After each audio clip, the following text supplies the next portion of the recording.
हरिये को सेरा दिल के भीतर कोई को सेरा बाहर में सभी के सबरा के भीतर कोई को सेरा बाहर में सब सूटर खूना खा। भैया भैया और भैया मैं आपके लिए एक मगही गाना लिखूंगा खुद से और आपको गाना पड़ेगा भैया। बहुत डिमांड है भैया आपका मगध में, लोग सुनना चाहते हैं मगही लैंग्वेज आपके मुंह से।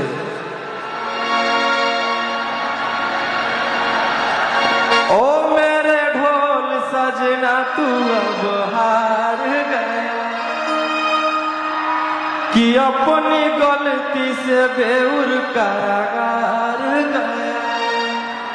अरे पैसा वो नहीं कामो देता लोग वो नहीं कामो देता। अरे लेता अब तोरा के बचा